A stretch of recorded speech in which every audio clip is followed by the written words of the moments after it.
बिस्मिल्लाहिर्रहमानिर्रहीम। अस्सलाम वालेकुम। इस वीडियो में हम क्लास 7 के मैथ की एक्सरसाइज 1.8 को सॉल्व करेंगे। इसका क्वेश्चन नंबर 1 है, write to proper and improper subsets of each of the following sets. यहाँ नीचे कुछ सेट्स दिए गए हैं, हमने हर सेट के 2 प्रॉपर और 2 इम्प्रॉपर सबसेट लिखने हैं। तो पहले हम प्रॉपर और इम्प्रॉपर सेट को समझ लेंगे कि ये प्रॉपर और इम्प्रॉपर सेट्स क्या होते हैं।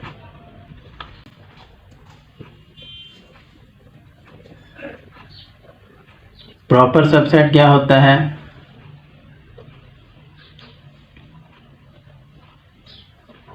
फर्ज करें एक सेट ए है, उसके एलिमेंट हैं ए, बी और सी, जबकि दूसरा सेट है बी जिसके एलिमेंट हैं ए, बी, सी, डी और ई।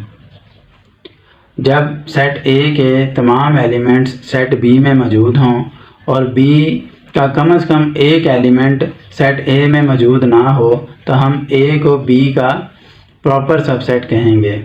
इसे हम लिखेंगे ए प्रॉपर सबसेट है बी का। ठीक है, ये बात आपको समझ आ गई होगी। सिंपल सी बात है कि जब ए सेट के तमाम एलिमेंट्स सेट बी में मौजूद हों और बी का कम से कम एक एलिमेंट सेट बी में मौजूद ना हो, तो हम एक सेट को बी का प्रॉपर सबसेट कहेंगे। अब इम्प्रॉपर सबसेट हम किसे कहते हैं? Improper subset. अब फर्ज करें कि एक सेट ए है और इसके एलिमेंट हैं ए, बी, सी, और एक दूसरा सेट बी मौजूद है जिसके एलिमेंट हैं बी, सी, ए। अब ए के तमाम एलिमेंट सेट बी में मौजूद हैं और बी के तमाम एलिमेंट सेट ए में मौजूद हैं, यानी कि ए जो है वो सबसेट है बी का और बी जो है वो सबसेट है ए का। जब ए के तमाम एलिमेंट सेट बी में मौजूद हों और बी के तमाम एलिमेंट सेट ए में मौजूद हों, तो हम इसे इम्प्रॉपर सबसेट कहते हैं। मसलन ए इम्प्रॉपर सबसेट है बी का, और हम इसको ऐसे भी लिख सकते हैं कि बी इम्प्रॉपर सबसेट है सेट ए का। तो उम्मीद है ये प्रॉपर और इम्प्रॉपर सबसेट आपको समझ आ गए होंगे। यहाँ एक बात मैं मज़ीद क्लियर कर दूँ कि हर सेट में एक एम्प्टी सेट मौजूद होता है जिसे हम ये करली ब्रैकेट्स से या फाई के निशान से डिनोट करते हैं, और ये सेट जो होता है वो इम्प्रॉपर सबसेट होता है। तो यानी हर सेट में एक एम्प्टी सेट मौजूद होता है और ये उस सेट का इम्प्रॉपर सबसेट होता है। तो उम्मीद है आपको प्रॉपर और इम्प्रॉपर सबसेट समझ आ गए होंगे। तो अब हम इसके क्वेश्चन की तरफ चलते हैं। तो यहाँ इसका पार्ट 1 है जिसमें एक सेट ए दिया गया है जिसके एलिमेंट्स जो हैं ए, सी और डी हैं। इसके हमने 2 प्रॉपर और 2 इम्प्रॉपर सबसेट लिखने हैं। तो पहले हम प्रॉपर सेट्स को लिखेंगे। Proper sets of A is equal to, पहला होगा हम ए एक लिखेंगे, एक सेट ए का हो जाएगा, जबकि दूसरा सेट हम ए और सी का लिख लेंगे। तो ये 2 प्रॉपर सबसेट सेट ए के हो जाएंगे। इसके मज़ीद भी प्रॉपर सेट बन सकते हैं, जैसा कि ए, डी और सी, डी। इसी तरह सिंपल सी को के एलिमेंट को अलग से हम एक प्रॉपर सबसेट बना सकते हैं।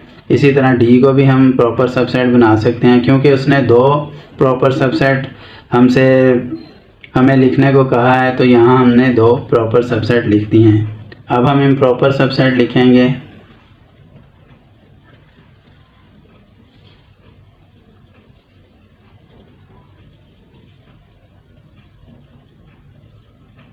Sets of A is equal to, अब मैं ये बात पहले बता चुका हूँ कि एक जो होता है इम्प्रॉपर सबसेट जो होता है एम्प्टी सेट को हम कहते हैं, जबकि दूसरा इसका दूसरा जो इम्प्रॉपर सबसेट होगा वो उस सेट का वही सेट होगा। जैसा कि ए सी डी है तो हम ए सी डी ही इसके एलिमेंट्स को लिख देंगे, तो ये इस सेट ए का इम्प्रॉपर सबसेट होगा, तो यहाँ सबसेट लिखेंगे। अच्छा, नेक्स्ट है पार्ट 2। इसमें सेट बी दिया गया है जिसके एलिमेंट हैं 2, 4, 6, 8। इसके हम दो प्रॉपर सबसेट लिखेंगे, तो proper subset of set B is equal to, यहाँ हम लिख लेते हैं 2, 4, ये एक प्रॉपर सबसेट हो गया, और दूसरा इसका हो गया 6 और 8। अब इम्प्रॉपर सबसेट लिखेंगे,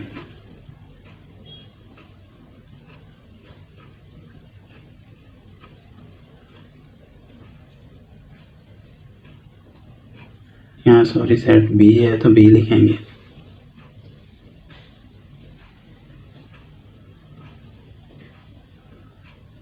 एम्प्टी सेट को हम इस तरह भी लिख सकते हैं, एक एम्प्टी सेट होगा और दूसरा इसका सेट होगा ये खुद, मतलब 2, 4, 6 और 8, ये इसका इम्प्रॉपर सबसेट होगा। अब पार्ट 3 है, इसके एलिमेंट है -1, 0 और +1। तो पहले इसके प्रॉपर सबसेट लिखेंगे, proper subset of set C is equal to, एक सेट हम लिख लेते हैं इसका -1 और दूसरा लिख लेते हैं 0। अब इम्प्रॉपर सबसेट लिखेंगे,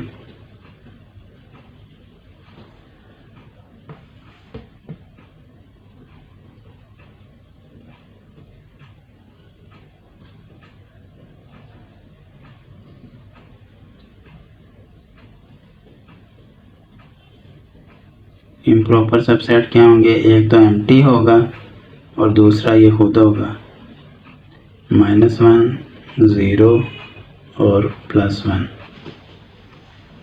ठीक है। अब नेक्स्ट है पार्ट 4, इसके प्रॉपर सबसेट लिखेंगे, proper subsets of set D. तो एक प्रॉपर सबसेट इसका हम लिख लेंगे 4, 8, 12 और दूसरा सबसेट इसका हो जाएगा 8, 12 और 16। तो ये प्रॉपर सबसेट हो गए। अच्छा, ये जो प्रॉपर सबसेट मैं लिख रहा हूँ, ये जो बुक में आंसर दिए गए हैं उसके मुताबिक लिख रहा हूँ। वैसे इसके अगर हम सबसेट बनाएं तो काफ़ी ज़्यादा मज़ीद सबसेट बन सकते हैं। अच्छा, इम्प्रॉपर अब सबसेट लिखेंगे,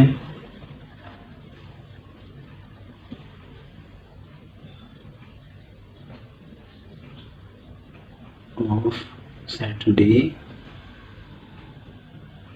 एक तो ये एम्प्टी सेट हो गया और दूसरा ये खुद हो गया।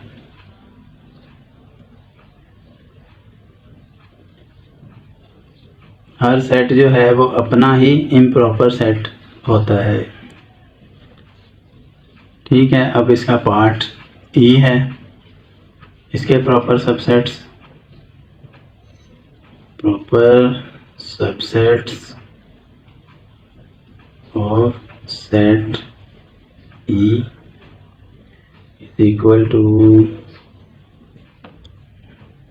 यहाँ पर एक हम ट्राइंगल का सेट बना देंगे और दूसरा सेट हम सर्कल और रेक्टेंगल। ये हमारे दो प्रॉपर सबसेट हो गए। अब improper subsets of set E is equal to, एक तो एम्प्टी सेट होगा और ये अपना ही सेट खुद से जो है वो इम्प्रॉपर सेट होगा। ठीक है, पार्ट 6 है इसका। इसमें सेट F है जिसके एलिमेंट है ज़ारा, असलम और ज़िशान। तो हम पहले प्रॉपर सबसेट लिखेंगे। Proper subsets of set F is equal to, proper subset में हम पहले ज़ारा को लिख लेते हैं। एक सेट ये हो गया और दूसरा सेट हम ज़िशान का बना लेते हैं। तो ये दो प्रॉपर सबसेट होंगे सेट F के। अब इम्प्रॉपर सबसेट क्या होगा? Proper subsets of set F is equal to, एक तो एम्प्टी सेट होगा और दूसरा ये खुद होगा ज़ारा, असलम और ज़ीशान। तो ये पार्ट 5 हमारा सॉल्व हो गया है। तो यहाँ हमारा क्वेश्चन नंबर 1 जो है वो कंप्लीट सॉल्व हो गया है। क्वेश्चन नंबर 2 है, which is the super set in each of the following pair of set. तो यहाँ नीचे सेट्स के पेयर दिए गए हैं। इन दो सेट्स में से हमने सुपर सेट को जो है वो राइट करना है कि इनमें से सुपर सेट कौन सा है। तो पहले हम सुपर सेट को समझ लेंगे कि सुपर सेट किसे कहते हैं। तो फर्ज करें कि ये सेट A है और इसके एलिमेंट हैं A, B, C और D, और दूसरा सेट है B और इसके एलिमेंट हैं A, B और C। तो सेट A में B के तमाम एलिमेंट्स मौजूद हैं, जबकि सेट B में A के तमाम एलिमेंट्स मौजूद नहीं हैं। तो हम A को लिखेंगे कि A जो है वो सुपर सेट है सेट B का। तो ये इसका सिंबल है सुपर सेट का। इस बात को आप गौर से समझ लें कि जब सेट B के तमाम एलिमेंट सेट A में मौजूद हों और सेट A के तमाम एलिमेंट्स सेट B में मौजूद ना हों, तो सेट A जो है वो सेट B का सुपर सेट होगा और इसे हम इस तरह से लिखेंगे। ठीक है, तो अब हम क्वेश्चन सॉल्व करते हैं। तो क्वेश्चन नंबर 2 का पार्ट 1 है। इसमें एक सेट A दिया गया है A, C, D, जबकि दूसरा सेट दिया गया है A, B, C, D। अब A के तमाम एलिमेंट B में मौजूद हैं, जबकि B के तमाम एलिमेंट A में मौजूद नहीं हैं। तो B जो है वो A का सुपर सेट होगा। तो इसे हम लिखेंगे B सुपर सेट है A का। ठीक है, ये हमारा आंसर होगा।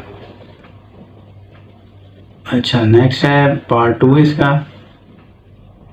पार्ट 2 में हमारे पास एक सेट है 0, 2, 4, 6, 8, जबकि दूसरा सेट D है 2 और 4। अब D के तमाम एलिमेंट सेट C में मौजूद हैं, जबकि C के तमाम एलिमेंट सेट D में मौजूद नहीं हैं। तो यहाँ C जो है वो D का सुपर सेट होगा। इसे हम लिखेंगे C सुपर सेट है सेट D का। ठीक है, अब पार्ट 3 है। यहाँ पर एक सेट N दिया गया है जो कि नेचुरल नंबर्स का सेट है और जबकि दूसरा सेट W दिया गया है जो कि होल नंबर का सेट है। अब होल नंबर में जो है वो नेचुरल नंबर मौजूद होते हैं, जबकि नेचुरल नंबर में ज़रूरी नहीं कि तमाम होल नंबर मौजूद हों, क्योंकि नेचुरल नंबर में ज़ीरो नहीं होता और होल नंबर में ज़ीरो होता है। तो हम कह सकते हैं कि होल नंबर वाला सेट मतलब W जो है वो सुपर सेट होगा नेचुरल नंबर वाले सेट का, यानी n का। इसे हम इस तरह लिख लेंगे। अच्छा, अब नेक्स्ट है पार्ट 4। इसमें एक सेट E दिया गया है जिसमें 1 2 3 जो कि 10 तक काउंटिंग है वो दी गई है, और दूसरा सेट F है जिसमें 0 है, ±1 है, ±2 है जो कि ±10 तक है। अब ये इंटीजर का सेट है जो कि -10 से स्टार्ट होकर +10 तक एंड होता है। तो इसमें सेट E के तमाम एलिमेंट्स मौजूद हैं, जबकि सेट E में सेट F के तमाम एलिमेंट मौजूद नहीं हैं। तो सेट F जो है हमारा सुपर सेट होगा सेट E का। इसे हम इस तरह से लिख लेंगे, सेट F जो है वो सुपर सेट है सेट E का। अच्छा, पार्ट 5 है। पार्ट 5 में एक सेट L दिया गया है जिसके element U V W X हैं, और सेट M है जिसके एलिमेंट हैं U V W X Y Z। अब सेट L के तमाम एलिमेंट सेट M में मौजूद हैं, जबकि सेट M के तमाम एलिमेंट्स सेट L में मौजूद नहीं हैं। तो M जो है वो हमारा सुपर सेट होगा सेट L का। M सुपर सेट है सेट L का। तो यहाँ हमारा क्वेश्चन नंबर 2 सॉल्व हो गया है। क्वेश्चन नंबर 3 है, look at each pair of sets and separate the equal and equivalent set. तो नीचे सेट्स के पेयर दिए गए हैं, उनमें से हमने इक्वल सेट और इक्विवेलेंट सेट्स को अलग अलग करना है। तो पहले हम इक्वल और इक्विवेलेंट सेट को समझ लेंगे कि इक्वल और इक्विवेलेंट सेट क्या होते हैं। तो पहले हम इक्विवेलेंट सेट को समझेंगे कि फ़र्ज़ करें कि एक सेट A है, इसके एलिमेंट हैं A E I O U, और सेट B है जिसके एलिमेंट्स हैं 1 2 3 4 और 5। अब यहाँ पर A के एलिमेंट B में मौजूद नहीं हैं और B के एलिमेंट A में मौजूद नहीं हैं, जबकि इनके एलिमेंट्स की जो तादाद है वो इक्वल है। इसमें भी 5 एलिमेंट मौजूद हैं और इसमें भी 5 एलिमेंट मौजूद हैं। जब दो सेट्स के एलिमेंट्स की तादाद इक्वल हो तो इस तरह के सेट को हम इक्विवेलेंट सेट कहते हैं। तो इसे हम लिखते हैं A इक्विवेलेंट है B के। ठीक है, उम्मीद है ये इक्विवेलेंट सेट आपको समझ आ गया होगा। अच्छा, अब इक्वल सेट हम किसे कहते हैं कि फ़र्ज़ करें कि एक सेट A है और उसके एलिमेंट हैं 2 4 6 और 8, और सेट B है उसके एलिमेंट हैं, और इसके एलिमेंट हैं 4 6 2 8। अब हम सेट A के एलिमेंट्स को देखें और सेट B के एलिमेंट को देखें तो सेट A के तमाम एलिमेंट सेट B में मौजूद हैं और सेट B के तमाम एलिमेंट सेट A में मौजूद हैं। जब एक सेट के तमाम एलिमेंट दूसरे सेट में मौजूद हों और दूसरे सेट के तमाम एलिमेंट पहले सेट में मौजूद हों तो ये दोनों सेट एक दूसरे के इक्वल होंगे। तो इसे हम लिखते हैं A = B। Her equal set को हम इक्विवेलेंट सेट भी कह सकते हैं। ये बात आपने जहन में रखनी है। उम्मीद है ये इक्वल और इक्विवेलेंट सेट आपको समझ आ गए होंगे। अब हम इसके क्वेश्चंस को सॉल्व करते हैं। तो पार्ट 1 है, इसमें एक सेट A दिया गया है जिसके एलिमेंट हैं 1 3 5 7 9, और सेट B दिया गया है जिसके एलिमेंट है A B C D E। अब A के एलिमेंट्स B में मौजूद नहीं हैं, लेकिन अगर हम इनकी तादाद देखें तो दोनों की सेम है। तो लिहाजा हम इन्हें कहेंगे कि ये इक्विवेलेंट सेट हैं। ए इक्विवेलेंट सेट है बी का, और हम इसे बी को ए का इक्विवेलेंट सेट भी कह सकते हैं। अच्छा, पार्ट 2 है, इसमें एक सेट दिया गया है सी जो कि 0 2 4 6 8 है, और सेट डी दिया गया है 0 2 4 6 8। अब सेट सी के तमाम एलिमेंट सेट डी में मौजूद हैं और डी के तमाम एलिमेंट सेट सी में मौजूद हैं, तो इसे हम कह सकते हैं कि ये इक्वल सेट है। यहाँ हम इस तरह से भी लिख सकते हैं कि both sets have same elements, so C is equal to D। Part 3 है इसका, इसमें एक सेट E दिया गया है जिसके एलिमेंट हैं 1 2 6 7 8, और सेट F है जिसके एलिमेंट हैं 6 7 8 1 2। अब इसके F के तमाम एलिमेंट सेट E में मौजूद हैं और E के तमाम एलिमेंट सेट F में मौजूद हैं, तो ये भी इक्वल सेट होगा। तो इसे हम लिख सकते हैं both sets have same elements, so E is equal to F।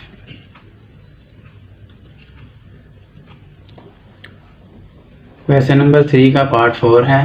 यहाँ सेट दिया गया है G जिसके एलिमेंट हैं 1 2 3 से 20 तक, और सेट H है जिसके एलिमेंट 1 2 3 से 20 तक हैं। तो दोनों के एलिमेंट सेम हैं, तो ये इक्वल सेट होंगे। तो इसे हम लिखेंगे बोथ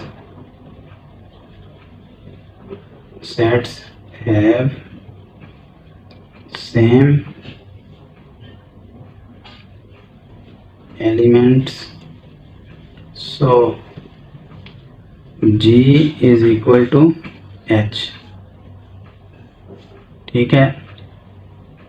अब पार्ट 5 है, इसमें एक सेट I दिया गया है जिसके एलिमेंट हैं संडे मंडे, और इसी तरह सेट J है जिसके एलिमेंट हैं वकार अली। अब सेट I के एलिमेंट सेट J में मौजूद नहीं और J के एलिमेंट सेट I में मौजूद नहीं, लेकिन इन दोनों की जो तादाद है, इनके एलिमेंट्स की तादाद वो इक्वल है, तो ये इक्वलेंट सेट होंगे। तो इसे हम इस तरह भी लिख सकते हैं कि both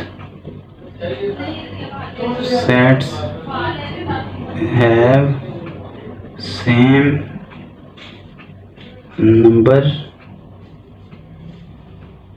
of elements, so I is equivalent of J। ठीक है, यहाँ हमारा क्वेश्चन नंबर 3 कंप्लीट सॉल्व हो गया है। अब क्वेश्चन नंबर 4 है, look at each pair of sets and separate the disjoint and overlap sets. यहाँ हमने डिसजॉइंट और ओवरलैप सेट्स को जो है वो सेपरेट करना है। तो पहले हम डिसजॉइंट और ओवरलैप सेट को समझेंगे। डिसजॉइंट सेट क्या होता है, पहले हम डिसजॉइंट सेट को डिस्कस करेंगे। कि फ़र्ज़ करें एक सेट A है और इसके एलिमेंट्स हैं 1 2 3 4, और सेट B है, इसके एलिमेंट हैं 5 6 7 8। तो सेट A का कोई एलिमेंट सेट B में मौजूद नहीं और सेट B का कोई एलिमेंट सेट A में मौजूद नहीं। तो ऐसी सूरत में हम सेट A और B को डिसजॉइंट सेट कहेंगे। अब यहाँ मैंने दो सेट्स की एग्जांपल दी है, यहाँ दो से ज़्यादा सेट्स भी हो सकते हैं, यानी दो या दो से ज़्यादा सेट्स और उनके का कोई एलिमेंट्स भी सेम ना हो, एक एलिमेंट भी सेम ना हो, तो ऐसे सेट्स को हम डिसजॉइंट सेट कहते हैं। अब ओवरलैप सेट्स क्या होते हैं? ओवरलैपिंग क्या होती है कि जब दो या दो से ज़्यादा सेट्स और उनमें कम से कम कोई एक एलिमेंट जो है वो कॉमन मौजूद हो तो उन्हें हम ओवरलैपिंग सेट्स कहते हैं। जैसा कि एक सेट ए है, इसके एलिमेंट हैं 1 2 3 4 और सेट बी है, इसके एलिमेंट हैं 4 5 6 7। तो यहाँ 4 बी का भी एलिमेंट है और ए का भी एलिमेंट है, तो यहाँ पर जो है इनका एक कॉमन एलिमेंट कम से कम मौजूद है। ये एक से ज़्यादा एलिमेंट भी हो सकते हैं। तो जब एक या एक से ज़्यादा एलिमेंट दो या दो से ज़्यादा सेट्स के दरमियान कॉमन हो तो उसे हम ओवरलैपिंग सेट्स कहते हैं। उम्मीद है आपको डिसजॉइंट और ओवरलैपिंग सेट्स की समझ आ गई होगी। तो अब हम एक्सरसाइज सॉल्व करते हैं। तो इसका क्वेश्चन नंबर 4 है, look at each pair of sets and separate the disjoint and overlapping set. तो यहाँ हमने डिसजॉइंट और ओवरलैपिंग सेट्स को सेपरेट करना है। तो इसका पार्ट 1 है जिसमें सेट ए दिया गया है जिसके एलिमेंट है 7 9 8 और सेट बी है जिसके एलिमेंट है A B C D E. तो यहाँ पर सेट ए का कोई भी एलिमेंट जो है वो सेट बी से मैच नहीं करता, तो ऐसी सूरत में ये सेट जो होगा वो डिसजॉइंट सेट होगा। तो हम लिखेंगे कि both sets have not common element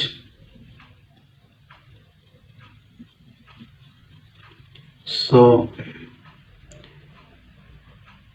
A and B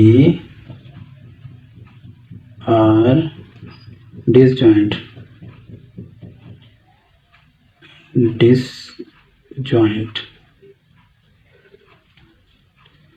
अच्छा, पार्ट 2 है इसका। इसमें सेट C दिया गया है जिसके एलिमेंट है 0 5 10 15 और सेट D में एलिमेंट्स जो हैं वो 0 5 8 9 15। तो सेट C के एलिमेंट सेट D में भी मौजूद हैं। तो ऐसी सूरत में ये ओवरलैपिंग सेट होंगे। तो इसे हम लिखेंगे कि both sets have common elements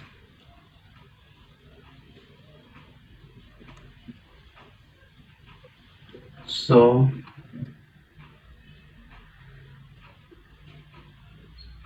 set C and D are overlapping। अब पार्ट 3 है इसका। इसमें एक सेट E दिया गया है जिसके एलिमेंट है 1 2 3 4 5 6 और सेट F है जिसके एलिमेंट है 1 3 2 5 6। तो सेट E के एलिमेंट सेट F में भी मौजूद हैं, तो ये ओवरलैपिंग सेट होगा। इसे हम लिखेंगे both sets have common elements so set E and D are overlapping।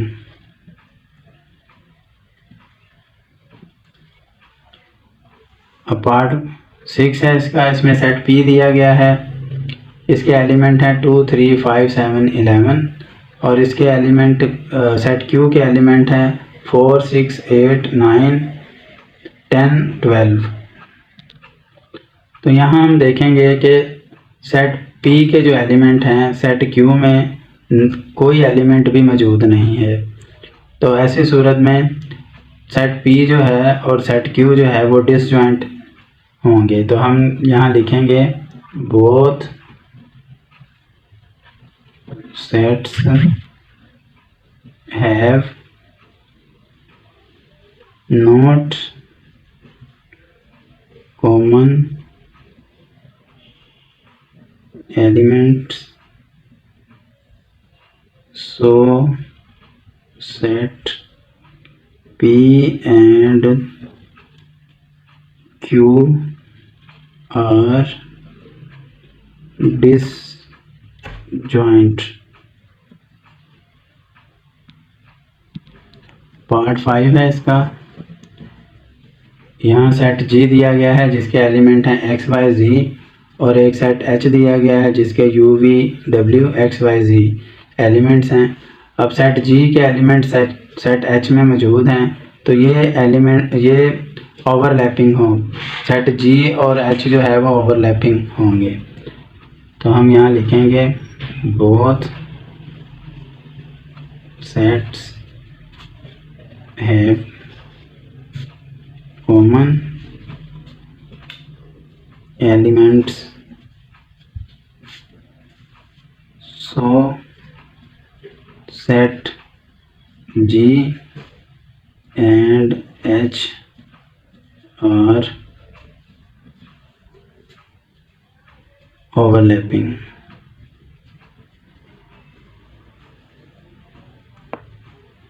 Part 5 है, पार्ट 6 है। यहाँ पर एक सेट आई दिया गया है जिसके एलिमेंट हैं 3, 6, 12, और सेट J है जिसके एलिमेंट हैं जनवरी, फरवरी और अप्रैल। अब इनके एलिमेंट्स जो हैं वो आपस में सेम नहीं हैं, कोई एलिमेंट भी जो है दूसरे सेट में कॉमन नहीं है, तो इसे हम लिखेंगे both set have not common elements,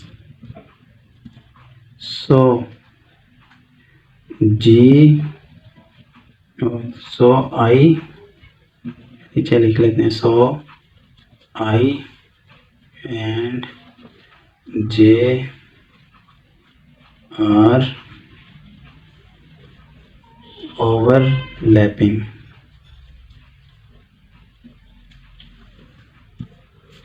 तो यहाँ हमारी एक्सरसाइज 1.8 कंप्लीट सॉल्व हो गई है। उम्मीद है आपको समझ आ गई होगी।